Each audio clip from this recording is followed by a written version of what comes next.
नमस्कार. आज वसईमध्ये अपंग सेवा समिती द्वारे आज ख्रिस्त जयंती उत्सव साजरा केला गेला. ह्या ख्रिस्त जयंती उत्सव साजरा करताना वसईमध्ये अपंग मुलं सर्व अगदी भक्तिभावाने सामील झालेली आणि ह्या ठिकाणी कोणत्याही धर्माचा उल्लेख नव्हता. फक्त ख्रिस्त जन्म जरी एक सोहळा असला तरी सर्व धर्मीय लोक ह्या ठिकाणी सहभागी होते आणि या ठिकाणी कशा प्रकारे ख्रिस्त जयंती साजरी केली याबद्दल बोलण्यासाठी फादर मायकलजी आपल्या सोबत आहेत. ते काय सांगत आहेत ते आपण ऐकूया. फादर नमस्कार. फादर, आज जो कार्यक्रम साजरा केला गेला ह्याबद्दल तुम्ही काय सांगाल? तर ही सर्वधर्मीय ख्रिस्त जयंती आम्ही साजरी केली आणि ह्याच वर्षी नाही, गेले जवळजवळ 12 वर्ष दरवर्षी आम्ही अशा प्रकारे सर्वधर्मीय ख्रिस्त जयंती साजरी करतो. मुद्दा असा आहे की जरी आपण एका धर्मामध्ये जन्मलो, एका कोणत्या तरी गुरुला मानून त्याची भक्ती करून स्वर्गात जाण्याचा प्रयत्न करत असलो तरी आपण त्या सगळ्यांच्या पलीकडे जाऊन ईश्वर एक आहे हे आपण सगळ्यांना जाहीर केलं पाहिजे. तो आमची एक भूमिका आहे. म्हणून सिंथियाताई दरवर्षी सर्व धर्माचे सण साजरे करतात. त्या सांगतीलच की इतर दुसरे सण ती कशी साजरे करते. आणि ह्या शाळेमध्ये जी मुलं आहेत ती सुद्धा सर्व धर्मीय आहेत, त्यांचे पालक आहेत.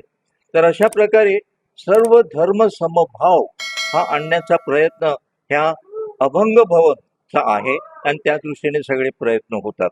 आज ही ख्रिस्त जयंती जी साजरी झाली त्याचा विशेष असा की ह्या सोहळ्यासाठी आपल्या वसईमध्ये संविधान संरक्षणासाठी झटत असणारी एक समितीचे सगळे सभासद खास एक प्रतिनिधी म्हणून इथे हजर होते आणि त्यांच्यापैकीच बऱ्याच जणांनी विविध धर्मावर आणि त्याच्यात मला असं वाटतं की एक आणखी धर्म त्यांनी ऍड केला, तो म्हणजे मेकेन्झीने समाज धर्म.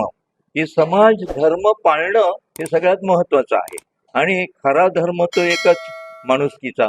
हा सुद्धा संदेश आमच्या डीएडचे जे विद्यार्थी आले होते सांताक्रूजहून, ते शिकायला आलेले होते, पण त्यांनी देखील एक डान्स खरा तो एकची धर्म यावर दिला. तर मला फार आनंद होतो की अशा प्रकारे आम्ही एक जे मनामध्ये उद्दिष्ट ठेवून आजची सर्वधर्मीय ख्रिस्त जयंती साजरी केली, त्यामध्ये हे सगळे संदेश आले आणि सेंट झेवियरची मुलं जी आता नाही आहेत ती गेली, पण त्यांनी सुद्धा हा संदेश घेतलेला आहे. त्याबद्दल मला फार आनंद होतो. ह्या ठिकाणी जेव्हा ख्रिस्त जयंती साजरी केली तेव्हा आपण बघितलं की अपंग मुलामध्ये करुणा आणि ममतेचं जी भावना दाखवून गेले कित्येक दिवस काम, कित्येक वर्षापासून काम चालू आहे. सामाजिक काम करणाऱ्या सिंथिया मॅडम आहेत, त्या काय सांगतात ते देखील ऐकूया.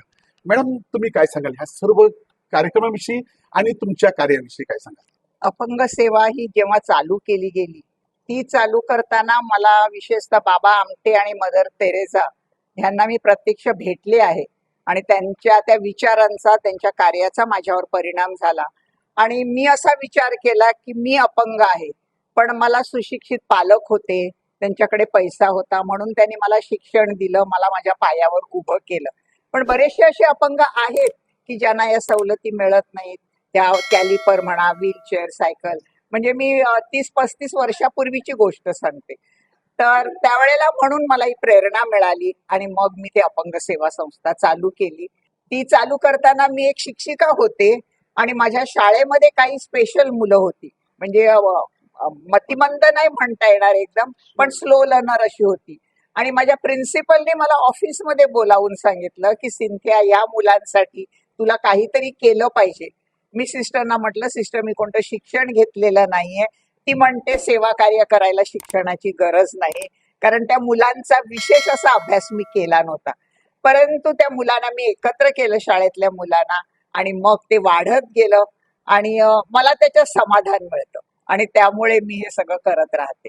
तुम्ही आता जे काही आपल्या एरियामध्ये अपंग मुलं आहेत त्यांना ते कधी कधी त्यांच्यामध्ये न्यूनगंड होतो आणि ते कधी कधी एक आपल्या मनामध्ये की आम्ही समाजापेक्षा वेगळे आहोत, आमच्यासाठी आम्हाला देवाने असं का निर्माण केलं, असं जे मानणारी मुलं आहेत त्यांना तुम्ही काय संदेश द्याल? आपण कमी आहोत, आपल्यामध्ये कमी आहे, पण त्याच्यावर आपल्याला मात केली पाहिजे. म्हणजे माझं अपंगत्व घेऊन नुसतं आपण बसायचं नाही. आपण दुसऱ्यांप्रमाणे शिक्षण जर घेतलं तर आपणही नोकरी करू शकतो. बरेचसे आमचे अपंग आज नोकरी करतायत, लग्न पण त्यांची झालेली आहेत आणि म्हणून आम्ही त्यांना प्रेरणा देतो. म्हणजे सुरुवातीला काही आमचे अपंग आपल्या स्वतःच्या कुटुंबाचं लग्न असलं तरी ते जात नव्हते. मग मी त्यांना सांगायची त्या लग्नात मी येते, चला आपण सगळे एकत्र जाऊ. म्हणजे अशा प्रकारे त्यांच्यामध्ये असलेली ती न्यूनगंडता कमी करण्याचा मी प्रयत्न केला. तर आपण ऐकलं ह्या ठिकाणी सिंथिया मॅडमनी ह्या संपूर्ण वसईसाठी नाही तर महाराष्ट्रासाठी एक आदर्श दाखवून दिलेला आहे आणि एक आदर्श लोकांसमोर ठेवलेला आहे. कारण त्या स्वतः अपंग असून त्यांनी स्वतःच जीवन कसं चालवायचं हा विचार कधीच केला नाही. त्यांनी मी अपंग असताना माझ्या सोबत माझ्यासारखी अजून कित्येक अपंग ह्या आपल्या वसई तालुक्यात आहेत. त्यांना मी एकत्र करून त्यांना जीवन जगण्यासाठी त्यांना करुणा, प्रेम आणि त्यांना ममता देण्याचं काम त्यांनी केलेलं आहे. आणि त्यामुळेच त्या आज वसईमध्ये फक्त क्रिसमस नाही तर सर्व धर्माचे सण एकदम गुण्या गोविंदाने आणि सर्वांना आपुलकी वाटेल ह्या पद्धतीने करतात. म्हणूनच आज संविधान सभा ह्यांनी देखील आज ह्या ठिकाणी उपस्थिती दाखवलेली आहे. आणि ह्या ठिकाणी फक्त ख्रिस्त जयंती नाही तर ख्रिस्तानी जसं आपला स्वतः जन्म हा गायीच्या गोठ्यात घेऊन लोकांना एक साधेपणाचं दर्शन दिलं, तसंच ह्या सिंथिया मॅडम आज वसईसाठी एक दर्शन आणि वसईसाठी एक आदर्श ठरत आहेत. सर, तुमचं नाव आणि तुम्ही काय सांगाल? येस, माझं नाव मायकल परेरा. मी लॉजिस्टिक क्षेत्रात काम केलेलं आहे आणि एव्हिएशन कंपनीज बरोबर सुद्धा मी काम केलेलं आहे. तर आता ज्या सोयींची गरज आहे त्यासाठी इन्फ्रास्ट्रक्चर डेव्हलपमेंट करणं फार गरजेचं आहे. परंतु माझं असं मत आहे की इन्फ्रास्ट्रक्चर डेव्हलपमेंट करताना निसर्गाची हानी होऊ नये ह्याच्यासाठी पावलं उचलणं फार गरजेचं आहे. थोडक्यात सांगायचं झालं तर कोणत्याही कॉर्पोरेटमध्ये एक ऑडिट डिपार्टमेंट असतं आणि ते बोर्ड ऑफ डायरेक्टरना रिपोर्ट करते, मॅनेजिंग डायरेक्टरला नाही. आणि कारण तिचे जे काही घोटाळे होतात किंवा जे काही दुरुस्ती करायला पाहिजे थोडक्यात एरिया ऑफ इम्प्रुव्हमेंट त्याची व्यवस्थित पडताळणी झाली पाहिजे. तसंच जी झाडं कापली जात आहेत किंवा जी निसर्गाची नुकसान होतं त्याची कुठे व्यवस्थित त्याचा अभ्यास होतो का? आता जेवढी झाडं कापली तेवढं लावायचा कोणी प्रयत्न करतं का? CSRचे बरेच उपक्रम चालू आहेत, तर त्या मार्फत झाडं लावली जातात. पण जेवढी झाडं लावली त्या मागचा हेतू पूर्ण झाला का? ती झाडं जगली का? त्यातून जो ऑक्सिजन प्राणवायू निर्माण व्हायला पाहिजे होता तो झाला का? तो मानवासाठी आणि इतर जे प्राणी आहेत, वनजीवन आहे, त्याच्या जीवनासाठी किती महत्वाचा आहे. हाच खरा मानवी धर्म आहे. आणि ह्या धर्मासाठीच आणि ह्यासाठीच ख्रिस्त धर्माला आला. ख्रिस्ताने ख्रिस्ती धर्म चालू केलेला नाहीये. मानवाला कसा न्याय मिळेल आणि मानवाचं जीवन कसं चांगलं होईल यासाठीच तो धडपडला आणि त्याने स्वतःचं अर्पण केलं. तर तो मेसेज जो आहे तो मेसेज सगळ्यांनी ख्रिसमसच्या दिवशी आत्मसात करून त्यासाठी धडाडीने प्रयत्न करत राहावे, हाच माझा मेसेज. मी कर्नल सिद्धार्थ बर्वे आज इथे या ख्रिस्त जयंतीच्या निमित्तानं आम्ही इथे आलो आहोत. संपूर्ण वसई तालुक्यातली संपूर्ण जी संविधान प्रेमी जी लोक आहेत तिथे आले आहेत. हे संविधानचे जी उद्देशिका ज्यावेळेस निर्माण होत होती त्यावेळेस डॉक्टर बाबासाहेब आंबेडकरांना कोणीतरी एक प्रश्न केला की या संपूर्ण उद्देशिकेमध्ये तुम्हाला कुठला शब्द आवडतो, आणि डॉक्टर बाबासाहेब आंबेडकरांनी शब्द दिला की ही जी बंधुता आहे ना हा शब्द सर्वात महान आहे.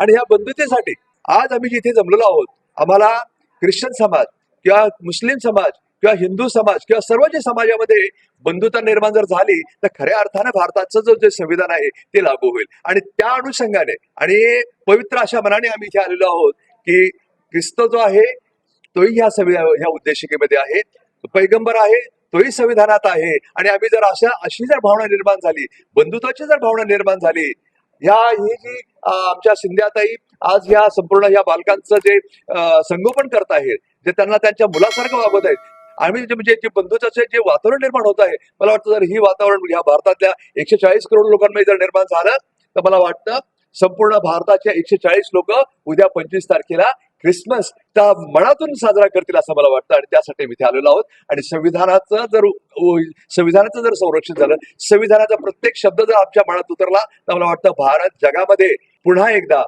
The peace loving country of the nation, the peace loving country of the universe होईल असं आमची आशा आहे. आणि म्हणून तिथे आम्ही आलो आहोत. भारतीय संविधानच्या संरक्षण समितीने खरं तर भारतीय संविधान गौरव समिती, भारतीय संविधान संरक्षण समिती, भारतीय जनजागृती अभियान समिती या सर्व समिती खरं तर याच्यामध्ये एकच काम आहे की भारतीय संविधानाचा जागर करणं, भारतीय संविधान समजावून सांगणं. आणि आज या ख्रिसमस महोत्सवानिमित्त खरं तर हे ख्रिसमसचा जो आजचा कार्यक्रम आहे हा या समितींच्या वतीने केलेला आहे. इथे सर्व धर्माचे सर्व बांधव उपस्थित आहेत आणि या सर्व बांधवांच्या मिळून आम्ही जो बुद्धाचा संदेश आहे, जो ख्रिस्ताचा संदेश आहे, तो आम्ही या निमित्ताने देण्याचा प्रयत्न करतोय की जगामध्ये शांतता निर्माण हो, जगात सद्भाव निर्माण हो, स्वातंत्र्य, समता आणि बंधुभाव या विश्वामध्ये निर्माण हो, ही मी या निमित्ताने सदिच्छा व्यक्त करतो. वसई लाईव्ह न्यूजसाठी दिलीप डाबरेसह अब्दुल कलाम. नमस्कार.